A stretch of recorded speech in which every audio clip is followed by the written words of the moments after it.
Welcome back to the deep dive. I had to say, I've been really looking forward to this specific recording session all week. Oh, yeah. Yeah. Usually, when we grab a source text, it's, an article, maybe a white paper, something pretty contemporary. But today we're doing something a little different. We're going back in time. We're time traveling back to 1988. 1988, wow. It really feels like a lifetime ago, doesn't it? I mean, pre-internet as we know it, pre-social media, just a completely different world. A totally different world. And the source text we have is titled, and get this, 3 Cardinal Socio-Political Principles. Okay. It was delivered in Calcutta on November 14th of that year. Now, I'll be honest with you, and I'll be honest with our listeners.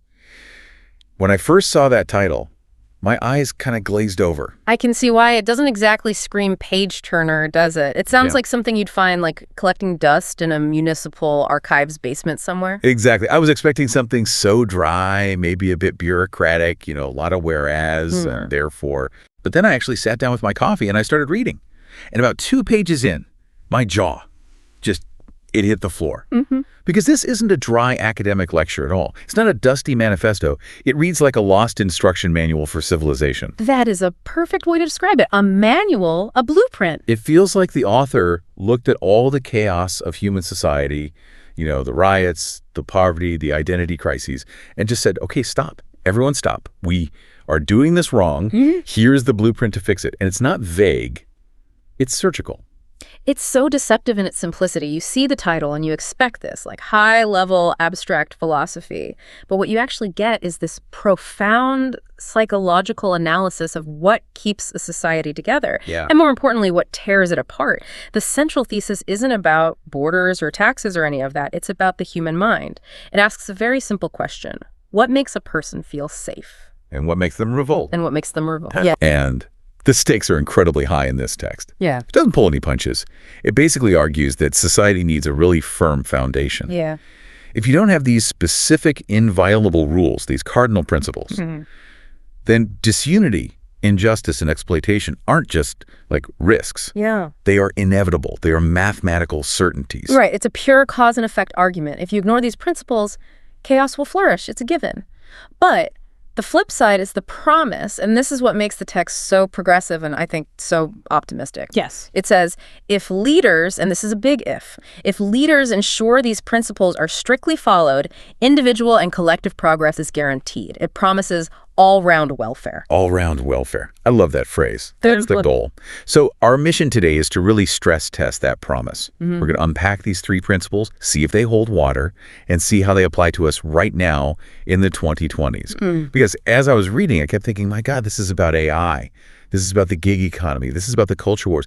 It's all in there. It's startlingly relevant. It's almost spooky how relevant it is. So just to give our listeners a roadmap, the source identifies 3 specific areas of human life that you basically cannot mess with. The 3 pillars, if you will. Okay. Number 1 is livelihood, so the economics of survival. Number 2 is spirituality or belief, your internal world. And number 3 is culture, specifically language, how we connect with each other. That's the triad. And the argument is that these 3 things, your occupation, your spiritual practice, and your mother tongue, are tied so deeply to human sentiment that if you hurt them, you don't just annoy people. You don't just inconvenience them. Yeah. You dismantle their identity. And when you dismantle identity, you get explosions. So let's dive right into that first one, the right to livelihood. The source lays it out with a very specific, almost negative phrasing. It says, people should not be retrenched from their occupations unless alternative employment has been arranged for them. No retrenchment without alternative arrangement. It sounds almost like a union slogan, but the source goes so much deeper into the why of it. Let's just pause on that word retrenchment for a second. It's a bit formal. We'd usually say laid off, fired, downsized, or maybe made redundant. Right. But retrenchment implies this cutting back, a reduction of expenses that results in casting people out. It's a systemic act, not just an individual firing. And the source is drawing a hard line in the sand here. It's saying you cannot just remove a person's means of survival because the economy changed or because technology advanced or even, and this is the controversial part, because you want to modernize society. That's the part that really grabs you. This is where the text gets so interesting. It uses a very specific, very grounded example to illustrate this point. The rickshaw puller. Yes. For those listeners who might not have traveled to South Asia or maybe are a bit younger, we are talking about a hand-pulled rickshaw. It's a two-wheeled cart pulled by a human being. It's just brutal work. It's physically brutal. You are running through traffic, heat, monsoons, often barefoot or in sandals, pulling the weight of other human beings. It's the definition of toil. It's exhausting. It's poorly paid. And I think if you took a poll of modern city planners or even just, progressive, empathetic people today, they would look at that and say, this is inhumane. This is backward. We need to ban this. Exactly. This shouldn't exist in the 21st century. Absolutely. The impulse is to clean up the city, to look modern, to say no human should be a beast of burden. So what does a well-meaning government do? It passes a law. Rickshaws are now illegal. Which happens. Cities try to ban them all the time. But the source says, hold on a second. Just stops us right there. It says, if you just declare it illegal because you want to look modern or moral, what happens to the guy holding the handles of that rickshaw? That is the pivotal question, because that guy doesn't have a pension. He doesn't have a safety net. He probably doesn't have savings. He lives hand to mouth day to day. So if you ban his work, he doesn't just lose a job in the way we might think about it. No. He faces an immediate existential crisis. He is unemployed instantly in a system that offers him absolutely nothing. And the source paints a very, very grim picture of that what if. It identifies this primal fork in the road. It says that once this man is retrenched without a plan, he has two choices. Option A, die of starvation. Which, from a purely biological imperative standpoint is not an option anyone chooses willingly. The survival instinct is probably the strongest force in nature. It's the strongest force. So that leaves option B. Become a criminal. Become a criminal. And that is the chilling insight. Die of starvation or become a criminal. Yeah. The source argues that most people, driven by that biological need to survive, to feed themselves, to feed their family, will choose the latter. They will try to survive by any means necessary. Pickpocketing, theft, whatever it takes. This is a huge shift in perspective. We usually think of crime as a moral feeling of the individual, right? We think, oh, that person is a thief because they're a bad apple. But this source just flips it on its head. It's saying, no, society failed the policy transition. If you back a human being into a corner where the only way to feed their kids is to steal, you made them a thief. The state has effectively created the criminal. The policy created the crime. This is such a profound sociological argument. It suggests that criminality isn't some inherent character trait. It's often a symptom of economic desperation caused by bad planning. So does the source say we should keep the rickshaws forever? I mean, is it anti-progress? Not at all. Yeah. And that's the beautiful nuance of it. It's not a Luddite text. It doesn't say, keep the old ways even if they are painful. It says, arrange the alternative first. Right. The phrasing is so critical, unless alternative employment has been arranged. It's the timing that matters. The sequencing. The sequencing is everything. Before you pass the ban, before you cut the ribbon on the shiny modern city, you must have the new job ready for that puller. And not just a handout. It's not a welfare check. No, it says employment. Suitable alternative employment. Something that gives him dignity and a livelihood. It's like build the bridge before you blow up the road. Precisely. You have to. Now, if that was the only example, I'd say, okay, that's a good point. But the source digs into history to show that this isn't just about rickshaws. It goes back centuries to the Mughal period in India to talk about what it calls military communities. And this part, honestly, this blew my mind. It's incredible. It's like a hidden chapter of history that explains so much about modern crime. It really is the case of the military communities. So to understand this, we have to set the scene. We're going back a few hundred years. Under the Pathan and Mughal rule, the local landlords, they were called zamindars, were incredibly powerful figures. Like mini-kings. They were essentially running mini-states. And to maintain that power, they needed private armies. So these were professional soldiers. Yes, and the source specifically mentions communities like the Bagatis of Ra and the Kuyars and Lodhas of Midnapur. These weren't just guys with pitchforks. War was their trade. It was their craft. It was generational. Generation after generation, fathers taught sons how to fight, how to use weapons, how to be soldiers. That was their skill set. That was their entire identity. They were the protectors, the enforcers. Right. Then the administration changes. The British come in, or maybe the late Mughal policies shift, and they decide to consolidate power. They say no more private armies. Centralization. Exactly. They disband the Zamindar militias. So overnight, Thousands and thousands of men with combat training are told, you're fired. You're fired. We don't need your services anymore. And by the way, we have no other job for you. And these aren't guys who can just go sit behind a desk or start farming. They don't have land. They don't have other marketable skills. Their only skill is violence. So what do? They have to eat. They have families to support. So they use the only skills they have. Mm-hmm. They turn to what the source calls antisocial activities, robbery, dacoity, which is, organized armed banditry. They became gangs. They became organized crime because the state didn't organize them into a legitimate force. And the source notes that this wasn't a short-term problem. It didn't just last for a few years. It says this lasted for generations. That's the part that's so tragic. It says even 30 or 40 years prior to the text being written in 1988, these communities were still stigmatized as criminal tribes. So a policy decision in the 1700s or 1800s created a social stigma that lasted right into the late 20th century. And this is where the source's analysis just shines. It asks a brilliant what-if question. It says, look at the potential that was just thrown away. If those men, at that moment of transition, had been inducted into the official state police. Or the military. Or the official military, yeah. They would have been heroes. They would have been celebrated. They would have been the backbone of the state's security apparatus. They would have earned a proper livelihood. The source says explicitly. They would have earned a proper livelihood without being compelled to harm the society.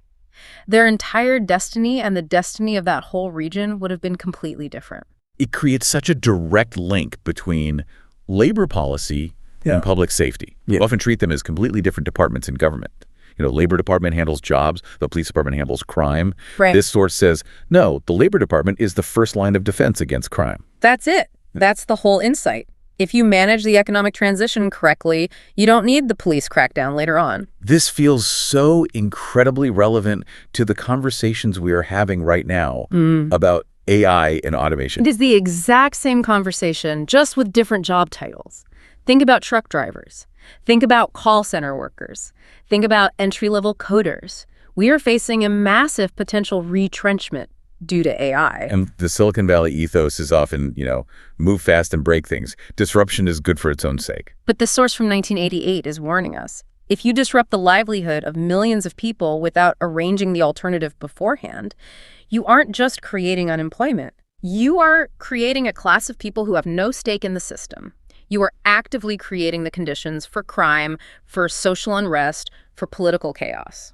So the lesson for any future economic policy is, you cannot just let the market sort it out. Leadership has a fundamental duty to manage the transition. A duty of care. That's a great way to put it. Speaking of duty of care, there's one more example in this section, the case of the privy purses. Yes. This is a bit more of a niche historical example, but the principle is identical. After India became independent in 1947, the new government had to integrate hundreds of small princely states. All these little kingdoms. Exactly. And the deal was, give up your kingdom, merge with India, and in return, we will give you a pension for life.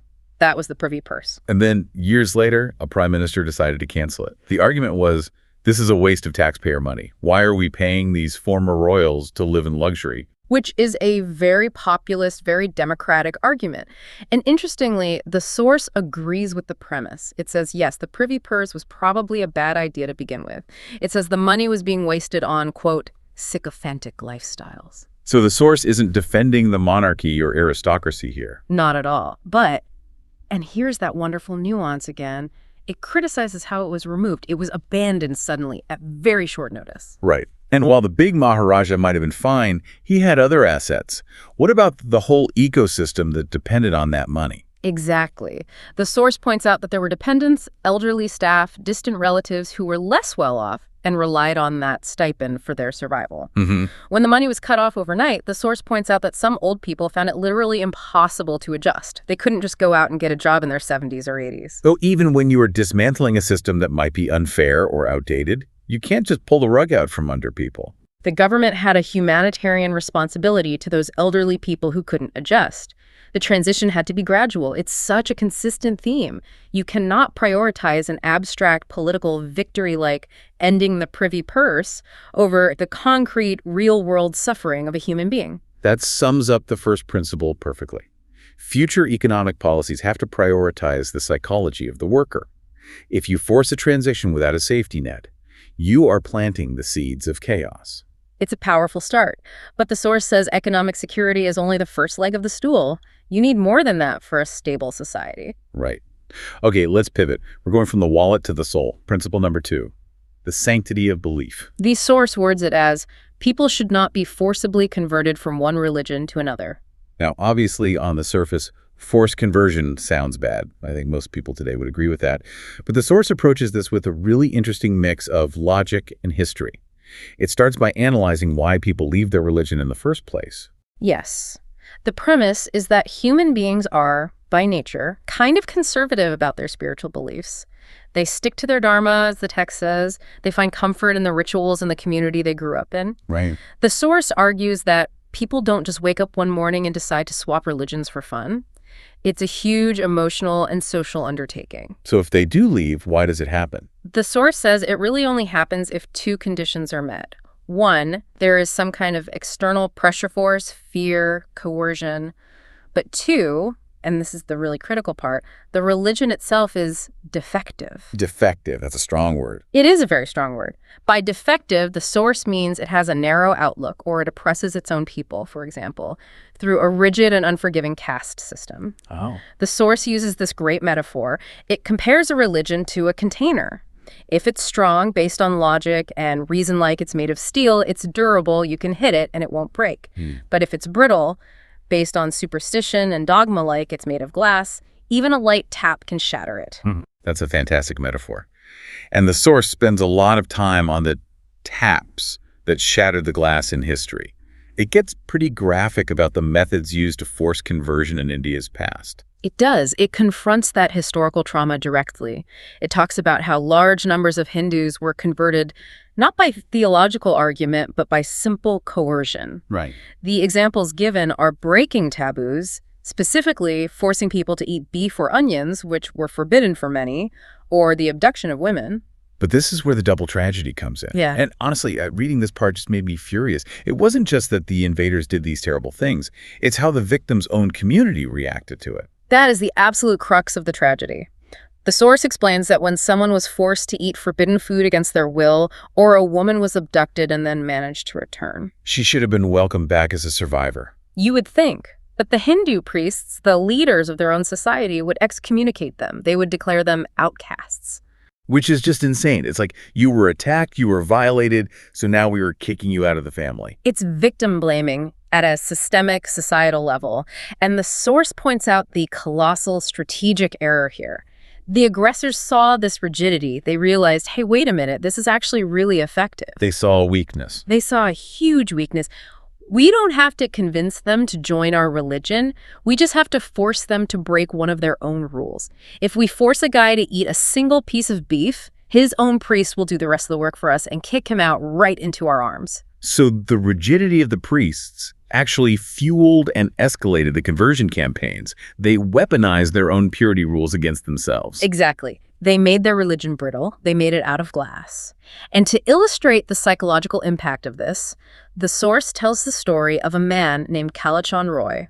And honestly, this plays out like a tragic opera. We have to tell this story. This is the story of how he became Kalapahar. Yes. So, Kalachan Roy was a zamindar, a landlord in Bengal. And he wasn't just a casual believer. He was a devout Orthodox worshiper of the goddess Kali. He worshipped a stone image with total, absolute devotion. He's the guy who is 100% all in. He believes the idol is the deity, that he contains all the power. 100%. Then, invaders come. An army threatens to destroy his local temple. Kalachand, in his desperation, doesn't run away. He goes to the idol. He throws himself at the feet of the goddess. He prays, "Mother, I am just a man. I don't have the power to protect you. You are the goddess. Please protect yourself." Which, if you accept his worldview, is a totally logical request. You're the all-powerful God. You handle these mortals. It is. He waits for the miracle. He waits for the lightning bolt from the heavens, but nothing happens. The army enters. They smash the idol to pieces. They desecrate and destroy the temple. And in that moment, for Kalachand, it's a complete psychological break. It is. He looks at the rubble and he asks the one question that destroys his entire faith. How can a stone idol protect me if it can't even protect itself? That is the moment the glass container broke. It shattered into a million pieces. He felt betrayed. He felt utterly duped. So he didn't just lose faith, his faith inverted. He converted to the religion of the invaders. He took the name Sheikh Khaldun Khan, but he became known by the fearsome name Kalapahar. And he became a terror. A terror.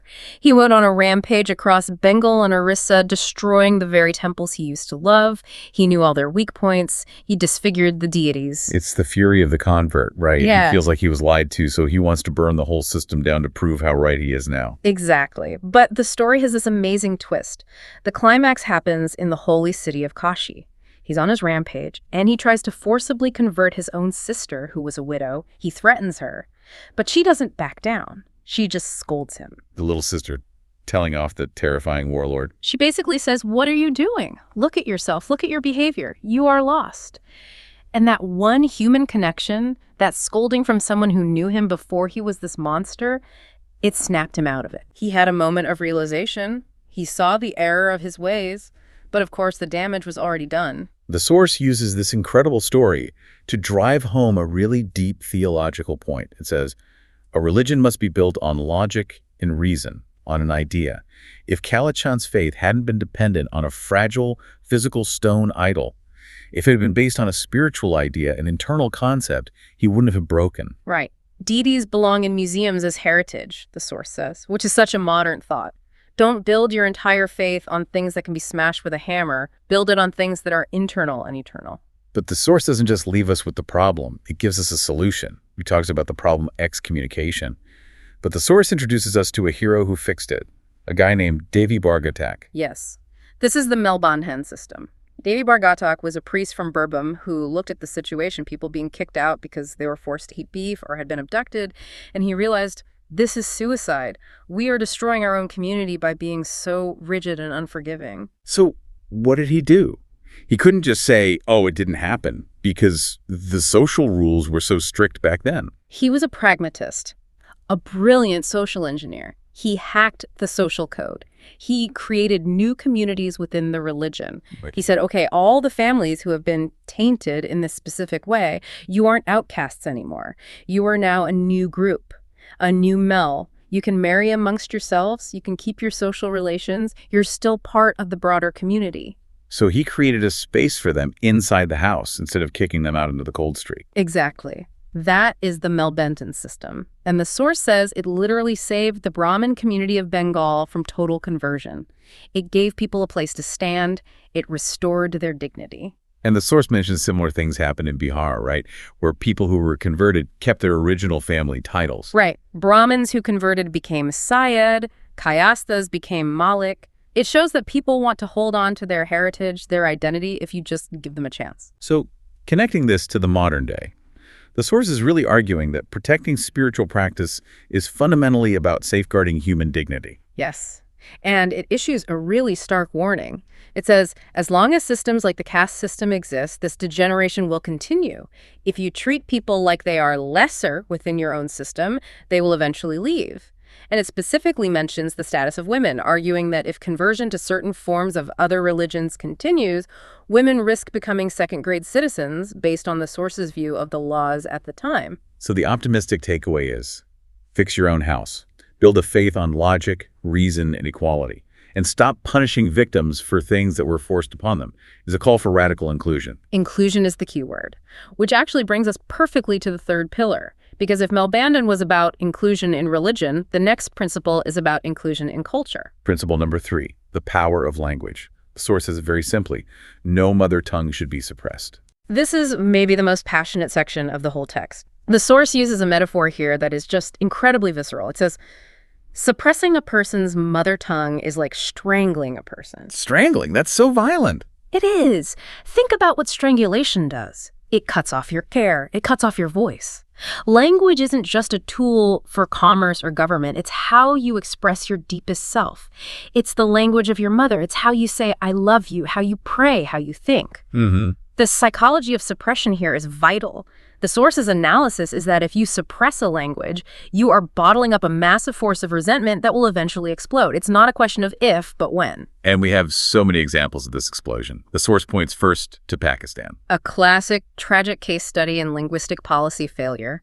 When Pakistan was formed in 1947, it was this unique country. It had two wings separated by India-West Pakistan and East Pakistan, which is now Bangladesh. Right. And the source notes that 60% of the total population lived in the East and spoke Bengali. 60%. So the majority of the country spoke Bengali. The clear majority. But the rulers, who were based in West Pakistan, declared that Urdu would be the sole national language. Imagine telling the majority of your country, your language, the language of your culture, of your poetry, it doesn't count at the national level. It was an act of cultural dominance. And the source quotes a famous song of revolt from that time, Ora amader mukhir bhasha ke na decay, which means they're intent on snatching away the language of our mouth. Snatching away the language of our mouth. You can feel the physical violation in that lyric. It's not just an idea, it's something being ripped out of you. And we know the history. That single act of suppression led directly to the language movement, which eventually led to the War of Independence and the creation of Bangladesh. The country literally broke apart because they tried to strangle a language. The source also mentions Hitler trying to eradicate French, noting that even if he did nothing else wrong, that act alone would have eventually caused a massive revolt. And it brings it home to India, too, criticizing what it calls Hindi imperialism. Yes, specifically in the state of Bihar. It lists languages like Bhojpuri, Maithili, Anjika. The source says these local languages, spoken by millions, were suppressed in favor of standardized Hindi. And the observation is so human, it says people don't even know the proper pronunciation of some Hindi words because they speak with their own native intonation. It creates this cultural disconnect. It makes people feel like strangers in their own land. It creates an inferiority complex. So suppression clearly leads to fracture. What's the alternative? The source points to a shining success story. The Swiss model. This is held up as the gold standard in the text. Switzerland has 4 recognized state languages: German, Italian, French, and Romansh. Now, here is the kicker. Okay. German speakers vastly outnumber the others. They are more than double the other 3 combined. So in a raw majoritarian democracy, German speakers could just vote to make German the only language. They have the numbers to do it. They absolutely could, but they don't. All 4 are recognized, all 4 have status. You can go to a government office and speak Romansh, even though a tiny, tiny percentage of people speak it. And the results of that policy? Stability, unity, no psychological suppression. The French speaker doesn't resent the German speaker because he doesn't feel that his identity is being threatened by him. Unity is maintained because even the smallest minority feels their identity is safe and respected by the state. This is where I want to pause and do a bit of a structured comparison. I want to look at the Melbantan system from the religion section and the Swiss policy from the language section side by side. Because on the surface, they are different, but they feel like they're doing the same fundamental thing. That is a brilliant connection to make. Let's break that down. You are absolutely right. Both systems identified a potential fracture point in society. Right. In the Melbantan case, it was the tainted families who were about to be lost to conversion. In the Swiss case, it's the linguistic minorities who could feel alienated and oppressed by the German-speaking majority. And both systems completely rejected the rigid or purist approach. The rigid approach in religion was excommunicate them, cast them out. The rigid approach in language is one nation, one language, assimilate. Exactly. Both Melbantan and the Swiss model prioritized collective welfare over strict dogma or majority dominance. They prioritized keeping the group together over keeping the rules pure. But the mechanism is slightly different, right? How they achieve that goal. Yes, and that's a great distinction. Melbantan worked through what I'd call internal accommodation. It created new space within the existing community structure, these new subgroups, to keep people in the fold. It's like adding a new room to the family house so your cousins don't have to move out. Okay, I like that analogy. And the Swiss policy. That works through official recognition. It validates the minority identity at the highest level, at the state level. It's not just adding a room to the house. It's putting their name on the deed of the house right alongside yours. Wow. Putting their name on the deed. That's powerful. But the underlying lesson is identical. To avoid fractures, a society must be flexible enough to integrate distinct identities rather than trying to crush them into a single, uniform shape. Because if you try to crush them, You get Kalapahar, or you get the division of Pakistan. If you integrate them, you get the stability of Switzerland or the survival of the Bengal Brahmins. it's such a powerful argument for diversity. Not diversity as a feel-good buzzword, but diversity as a structural necessity for social stability. Unity and diversity is a cliche, but this source gives it real teeth. It says unity is literally impossible without first respecting diversity. So, okay, we have the three principles. Don't take jobs without giving new ones. Don't force religion. Don't suppress language. But who is going to make sure these rules are followed? This brings us to the final, crucial section. Leadership. The responsibility of leadership. The source is very clear. This kind of stable society doesn't happen by accident. Entropy leads to chaos. Leaders have to actively and consciously safeguard these principles. And it gives us this great simple analogy of the 7 brothers. Yes. Imagine a big joint family with 7 brothers. They have to make a decision, so they vote on an issue. 4 brothers say yes, 3 brothers say no. Simple democracy says the ayes have it. 4 beats 3. Decision made. In a crude majoritarian democracy, yes.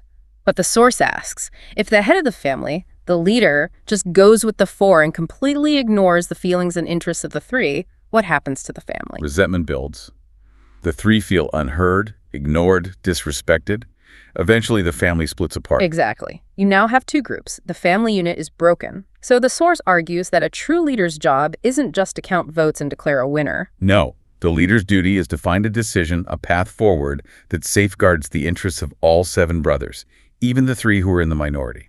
That is such a high standard for leadership. It requires compromise, it requires empathy, it requires nuance. But in a multilingual, multi-religious country, the source argues it's the only way to survive.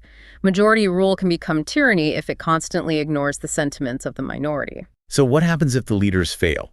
What if they were actively violating these principles? The source doesn't say, oh, just wait for the next election. It gets pretty revolutionary here. It does. It says, and this is a direct quote, oppose them with a thundering voice and sufficient force. A thundering voice. I love that energy. It's not a whisper, it's a thunder. It is a clear call to action, but, and there's always a thoughtful but, with this source, it adds a critical prerequisite.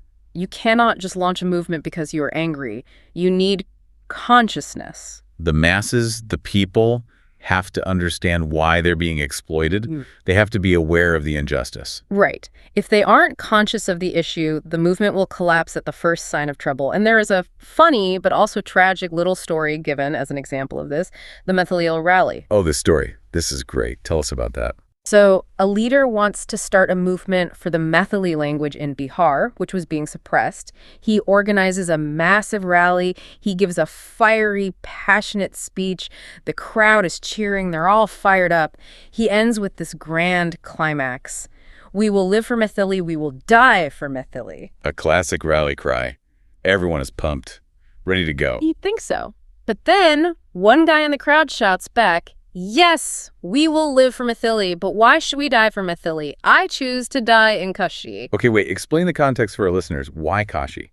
Because in Hindu mythology, if you die in the holy city of Kashi, also known as Varanasi, you achieve moksha, you go straight to heaven. It's like the ultimate spiritual loophole. So this guy is basically saying, look, I'm down for the language cause, but if death is on the table, I'd much rather do it where I get a guaranteed ticket to heaven. Exactly. And immediately, the entire mood of the crowd shifts. They start agreeing with the guy. Yeah, he's got a point. Kashi sounds way better. Oh, why die here? The whole political momentum just collapsed in seconds. It collapsed because the religious dogma, the superstition, was stronger in their minds than the socio-political consciousness the leader was trying to build. That is hilarious, but it's also such a serious warning to activists and leaders. You can't just shout slogans and expect people to follow. You have to do the hard work of education first. You have to raise consciousness. You have to make sure people value the cause more than their superstitions or their convenient outs. It's the lesson of preparation. Raising consciousness takes time, but without it, your movement is built on sand. So let's wrap this up. We have unpacked a lot today. We've got this tripod for a healthy society. Right. Let's just recap them one more time. Go for it. 1, secure livelihood. You have to manage economic transition so no one is made so desperate that they're forced to become a criminal. 2, religious dignity. No forced conversion. Build your faith on reason and inclusion, not dogma and exclusion. And 3, linguistic freedom. Respect every mother tongue to prevent the psychology of suppression from leading to revolt. And the promise throughout is so optimistic. The source ends by basically saying if you protect these 3 things, victory will be yours. Not in a military sense, but in a social sense. Because you are supporting the collective psychology. You're not fighting against human nature. You're flowing with it. That's the beauty of it. It's a blueprint that aligns with how human beings actually work. We want to be useful and have purpose, which is livelihood. We want to be free to believe what we believe, which is religion. And we want to be heard and understood in our own voice, which is language. It's that simple and that profound. So here's my final thought for you, the listener. And this is something to really chew on. The source suggests that true unity isn't about everyone being the same, or believing the same things, or speaking the same language. It's about everyone feeling safe in their difference. Right, that's the core of it. So if we applied that Swiss model of official recognition, or that Melbandan spirit of internal accommodation, to our modern problems, to our digital economy or our online culture wars, what would that look like? Maybe the criminality or the toxicity we see online and in our streets isn't a failure of people's character. Maybe it's a failure of our transition policies. Maybe we are failing to give people a safe space to be different without being canceled, or a safe way to transition their skills without being economically starved. That is a profound question. If we stop blaming the individual who acts out and start looking at the structure, are we following these 3 cardinal principles? We might find that the solutions have been there all along, just waiting for us since 1988. A blueprint for a harmonious future. I love it. Thank you for joining us on this deep dive. It has been a fascinating ride. A pleasure as always. See you in the next deep dive.